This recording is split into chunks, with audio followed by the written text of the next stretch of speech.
Hello and welcome to the Merryman House program, where our goal is to ensure that every home is a safe home. And I'm so glad that you've joined us for today because we have some special guests and we're going to be talking about the power of partnership and what that means for you, the residents of Paducah, McCracken County. So I want to get right to our guests today. Welcome to Melinda, Dawn, and Sarah. I'm going to let you all introduce yourselves to our viewers, and then we're going to get talking about something that we've been excited about for a while and waiting for a very long time. So Melinda, we'll start with you.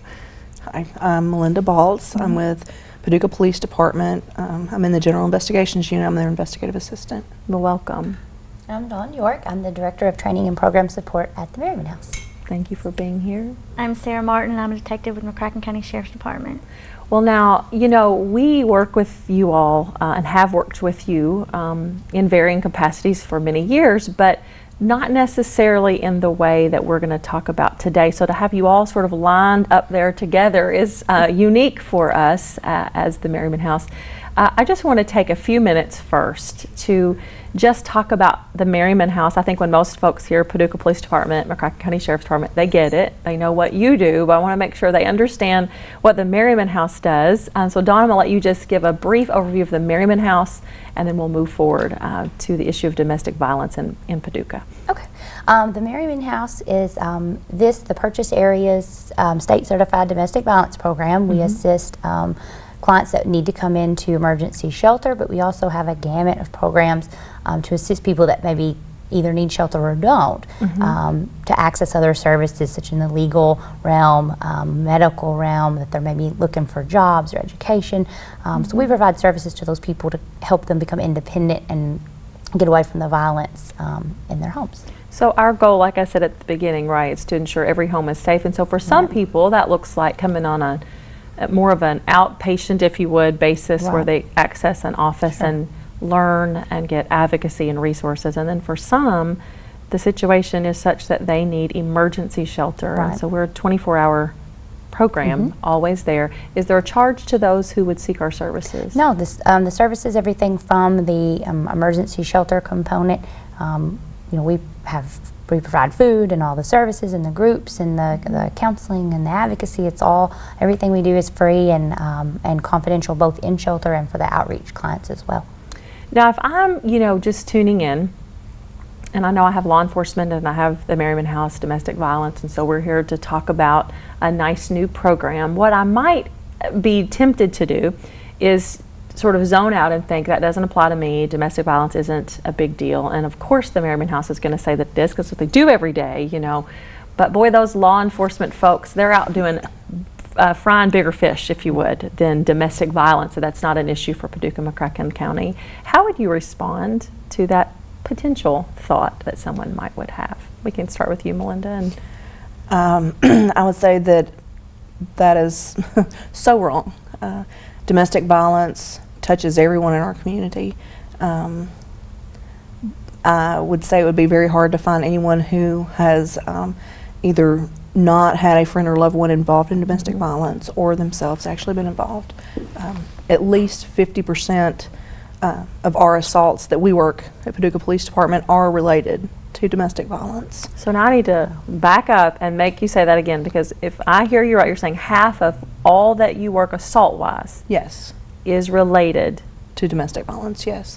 And since 2006, from 2006 to 2012, we have had approximately 14 homicides. 50% of those were also related to domestic violence. So, Sarah, when you hear those statistics, do you find that echoes true in your experience in terms of the scope of the problem of domestic violence for this area? I think it's the same city and county. And domestic violence is the man is the victim, the woman's the victim. I mean, it's not just women as a victim, and I think that's a big misconception, that a man can be a victim of domestic violence as well. Okay. Absolutely. Now, primarily, do we find that it is primarily women that we are seeing, or do you feel like it's women that are reaching out for the services, or do you see no difference? For the county, women are mainly the victims. However, we have had cases where the man is a victim, and I think it's becoming more common as men are less scared or ashamed to speak out that they're a victim. Okay. So it's becoming more prevalent, and I know that the Merryman House also has services for men as well, and that's probably something the community doesn't know about. And I'm glad that you bring that up. Dawn, can you speak to that? Yeah, we do. We provide equal services to men and women, and we do have, male victims, probably more frequently than people expect us to. Because of some other dynamics and the limited space that we have in our emergency shelter, we don't house them at the emergency shelter, but we do have access to other resources to assist them for emergency housing. It's just not at our location. And outreach tends to see more male victims, and I think it's kind of what Sarah touched on, that it is, more of being ashamed, and that's kind of an easier, you would seem more like you're under the radar, I guess, if you're kind of going to an office and doing your business with your advocate and going back home or wherever you're going. But we do see male victims. I want to fork off a little bit here to come right back to the homicide issue, because that's really where we're going to spend a bulk of our time today in helping, hopefully, to reduce the number of homicides that we see related to this issue. But before we go that direction, I do want to make sure that folks understand the dynamics of domestic violence, what it is, maybe what it's not, and so that they can certainly be listening with full awareness of what the issue is that we're talking about. So, Dawn, can you take just a moment to just tell us what is domestic violence and why is it so dangerous? I've always kind of been of the school of thought, I guess, that domestic violence, that term, I think people automatically go to physical. If you're not getting hit or pushed or slapped or punched, if you're not getting physically beat up, then it's not domestic violence. And really, the physical abuse, even though that is a tool of domestic violence, that's not at all what domestic violence. Domestic violence, for the victims and on the perpetrator side as well, is all about power and control over someone, and using whatever tool that you have to do that. So if that's using and manipulating your children against your partner, financial abuse, emotional abuse, isolating them from friends and family, some of those things can, for victims, have reported a lot that can be more detrimental to them than the physical violence. The physical violence is almost like that's the point to where it starts to begin to escalate. So the other things that are a little more sneaky, a little more manipulative, a little more easy to kind of hide from the public and you can apologize for and kind of, in a lack of a better way, get away with it for a while. And then once you kind of have entrapped someone in that power struggle and you have that power over them, you can kind of escalate to the physical violence. Sexual assault, some of the more physical end of the spectrum. So I always try to express to people, it's not just about the physical. There's a lot of other things that come into play. It's more, manipulation and controlling someone and using kind of mind tricks or, pulling them away from their family, and then they don't have any money, and it's a big ball of wax. What I would certainly want folks to understand today is that it's not that the physical is worse than the other. It's that if we can help educate folks that there's a continuum and we can intervene here under the radar, as you say, before we're seeing a lot of this over here, we could in fact maybe save their life and their mental health and their physical integrity. But certainly the continuum does exist. And so and a lot of what is disturbing in our aspect of the job is these two ladies are amazing in what they do, and both their departments are partners that better than we could ever hope for. But like you said, my hope is to intervene before what is becoming illegal, because so many activities that perpetrators will do against their victims aren't really illegal. Manipulating someone, isolating them, financial abuse, until you cross over into that criminal realm, there's not a lot, that you can do legal-wise until it kind of gets to that point where it's unfortunate that you have to involve and that's how it kind of has to go down. But well, and I think that's an excellent point, and so it takes us right to where we need to go next, which is having folks partnering on the scene together to have some of these conversations, because just as the general public oftentimes minimizes the issue of domestic violence or some of these behaviors and signs and symptoms you're outlining, gosh, how much more sometimes do victims do the very same thing. So we applied for a training grant through the Maryland Coalition Against Domestic Violence to bring the Lethality Assessment Program or protocol to Paducah, McCracken County. And so both of your departments so graciously agreed to partner with us, and that grant was awarded one of just a handful across the country. So it was very exciting to bring it here.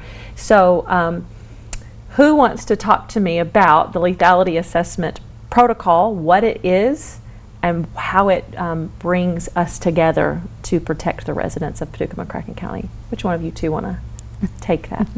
Melinda would probably be better at that. Sarah, pass the ball right to you. The Lethality Assessment Program or Protocol, excuse me, it's an amazing tool. It's something like we have never had access to before. It gives our officers information that they can pass on to the victims when they respond to a scene. They are able to go down a list of questions that have been researched and been found to be Good indicators. points. Yes, actually, absolutely. Good indicators of what may escalate into an actual homicide that we might be having to respond to. And they can go down this list, ask some questions of the victims. It's not in the presence of the offender at all. And depending on how they answer the questions, the officers will get a good reading as to whether or not it could escalate, like I said, to something more serious. They can discuss that with the victim, and right then they will make contact with you all and speak with a crisis counselor, and the victim will have the opportunity to right there on the scene be able to talk with them and start being empowered to overcome their situation. At first, you might look at it and be like, I don't know if this can work or not. But research has shown in the other states that have used it how they're serious as far as all domestic violence calls are serious, but those with serious physical injury or that have ended in death, they have dropped dramatically, and that's what we're looking for. That's what we're excited about. That's right. And as you're talking about, like, I find myself just getting so excited at the thought of in that moment, in that space, when a law enforcement officer has been, dispatched to a home, has a tool in their tool belt, right, to pull out, sits down, has a conversation with the victim and asks a series of questions and then screens them in or not in, depending on the answers to those questions, and has the permission that even if the answers are no, but their gut says something's not right here, they can still screen them in as a high lethality, make a phone call. There's a trained counselor there that talks with the officer first and then talks with the victim. To me, it is what we've been waiting for, but I think you hit on a really important point of those are not just questions someone just thought up. Those are I've gone through rigorous research from the leading people in this field on what indicates high lethality, and then we get to work with them with that in mind. Sarah, as a detective, you shared with us before the program that you're not the one that actually goes to the home, but Correct. Someone else does. But just your general, working with victims and working in this field, why do you think that this is important for officers to have with them, and why do you think it's important for victims? How's it going to make your job easier at the end of the day? I think that for one, it makes the victim aware that the Merryman House is out there, and it's not just a shelter, that they do have other services. It's basically we take the counselor to them because we call them on scene. It helps the victim right then and there to stop and say, maybe this is serious. Maybe I do need to get help, instead of trying to just be like, oh, it's not serious, he's not going to do anything or she's not going to do anything. It makes them stop and think, maybe they are going to kill me. Maybe they are going to do this, this, and this. So it takes the counselor and the services right to them. Wow, that's an excellent way to view that. I'm wondering, Dawn, from a victim service perspective, because our perspective is different than law enforcement's. We have different jobs. From a victim service perspective, can you talk to the viewer who might be thinking, wow, I just really don't believe that he or she will do anymore. I know them pretty well.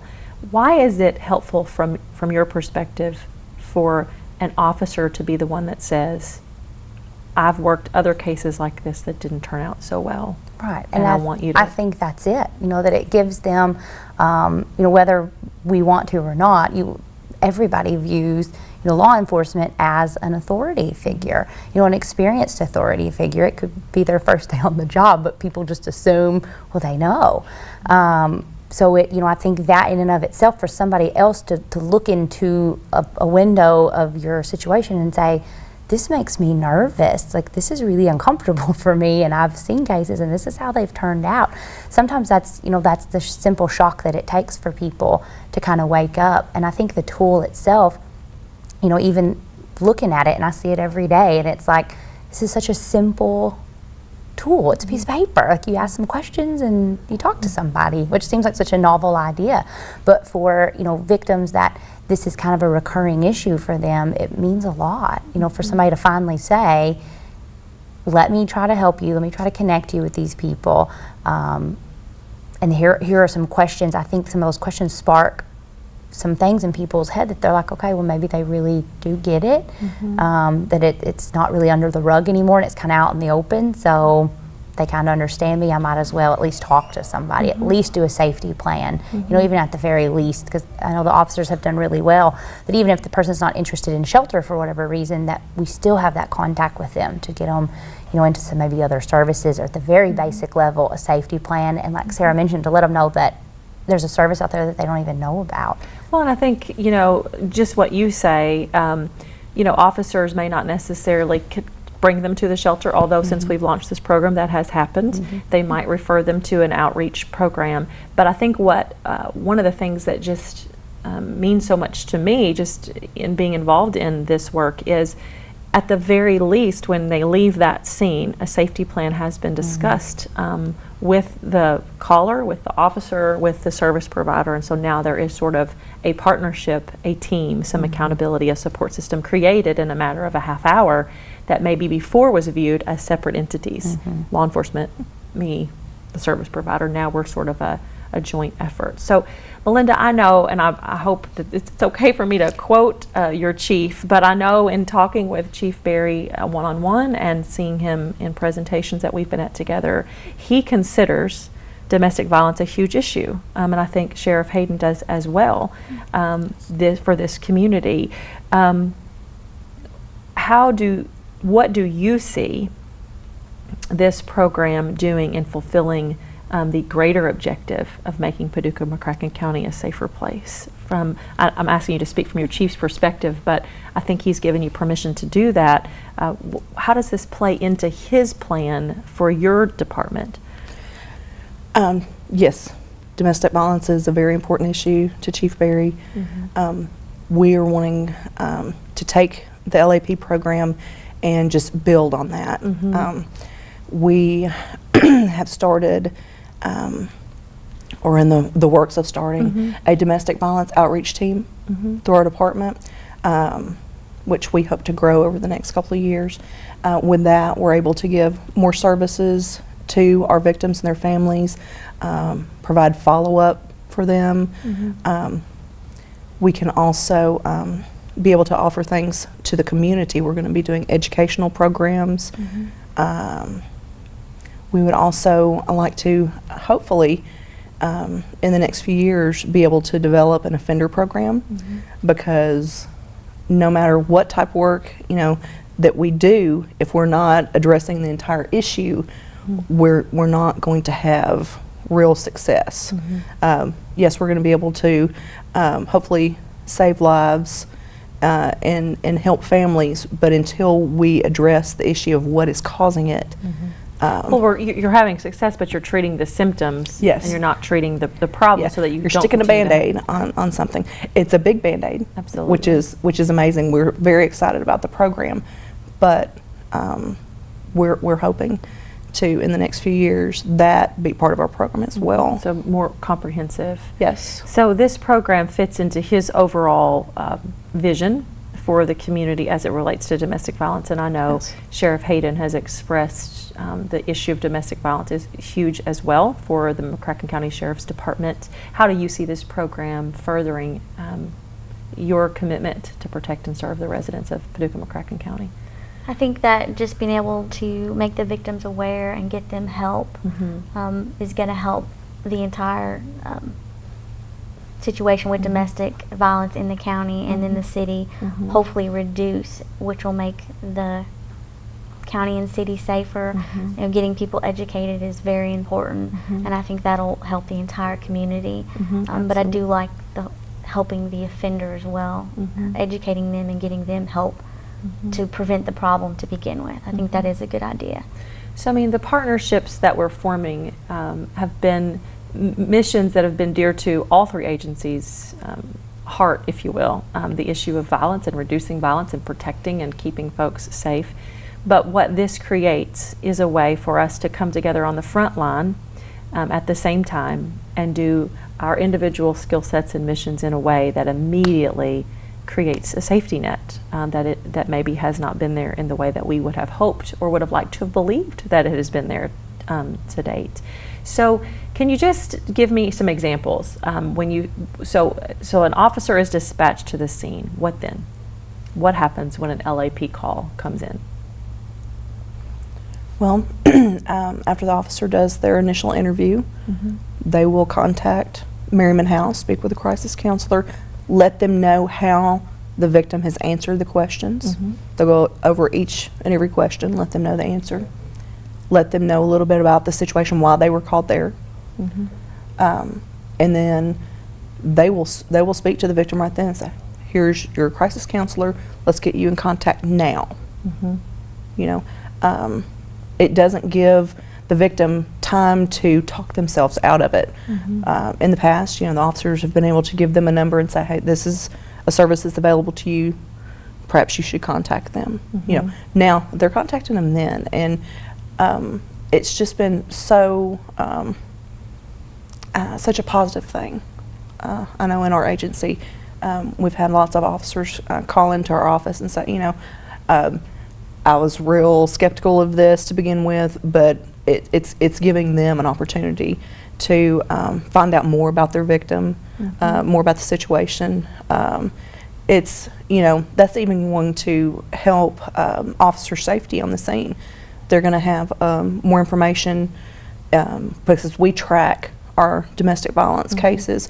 Our officers know if it's repeat victims, what weapons have been used in the past, if there have been any, if there's been kids involved. I mean, not only is this going to help our victims, this is going to empower them to also help their children. Where a victim, male or female, either one, 15% of our victims are male, which is national average. Where a victim may not want to help themselves, they're going to do something to help their children.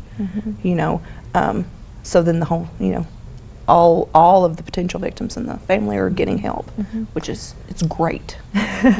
We're excited. We're very, very excited. Yes, we're very excited. So, I mean, I think it's important for folks to know that, you know, the Maryland Coalition sent trainers to Paducah and trained Merryman House staff, trained law enforcement staff, and then we collaborate and communicate often around this program and how it's going. And so it is in its, I guess you'd say, its infancy or its trial. We're in the data collection phase right now. But so you're hearing positive feedback. What are you hearing from the Sheriff's Department? And then Dawn, what are you hearing from our staff? So we'll start with you, Sarah. We just have a few more minutes. I would think that anyone in law enforcement, their desire is to help people. And I think that this tool helps people. And so I would say that all of our deputies are excited to help someone because, like I said, we bring the counselor to them. So ultimately, yes, they're excited that we can provide that for them and that bring that service to them. So absolutely, thank you. Dawn, how is it being received from staff partnering with law enforcement in this way? Oh, they're too excited for words. I mean, it's a nice partnership for us because we're finally able to communicate with them and you know, it's nice to have eyes on the scene. You know, the staff can't be there. They don't really know what happened in that house and they don't really know what's going on at that moment. So to have eyes there and to know that the victim is protected at that moment because we trust our law enforcement guys with our lives. So knowing that they're there for our victims makes us feel amazing. And it also gives us an opportunity to speak to some people that we may or may not have been able to have contact with to begin with. These are generally folks who aren't reaching out for services for whatever reason. All the stats from the other programs have shown that. So, and I've been seeing that too, is that they're not some of our victims that we've had experiences with yet. They're new people to us. So that in and of itself is exciting for me. Well, and I think you bring up an excellent point. I mean, our stats, or people that usually come into emergency shelter, are folks that have come to the place where they're ready for emergency shelter, which 9 times out of 10 aren't the ones going on those at that particular domestic call, being screened in by an officer.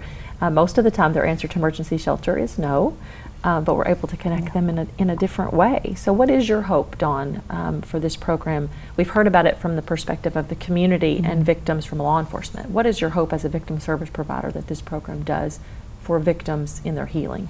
I think my hope so far has come to fruition, that we would reach a different population. You know, I can speak at community events all day long, but I can't bring people to my hotline workers. I can't force people to call.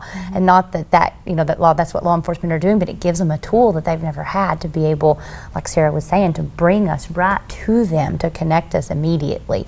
And, you know, worst case scenario, we give them a safety plan and hope that it resonates somewhere in them. Best case scenario, we get them hooked up in outreach services. We can get them some DV education to get them involved with us more hands-on. So it's creating a sense of just a population that we've never been able to have access to. And with the law enforcement's help, we've kind of been able to stick our arms in there and kind of pull them in and give them some services. And we've seen that. Like you said, the vast majority of people, if they were seeking shelter, they would have come into shelter. But we're able, like Sarah had mentioned, to get the word out there and provide services that people may not had even known were out there, that they just thought, well, I don't want to go in a shelter, so they can't do anything for me. So I think being able to offer that to them and kind of opening their eyes to, well, there's more than meets the eye about Merryman House has been awesome. We've had a lot of success with getting people into the outreach program from the LAPs.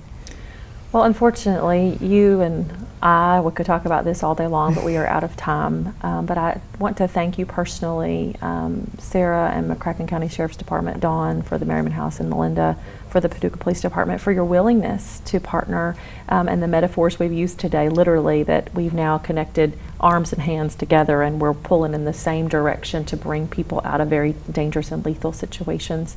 And so thank you for being here and for teaching us and for showing us a little bit into the world of domestic violence and our comprehensive response. So thank you for being here.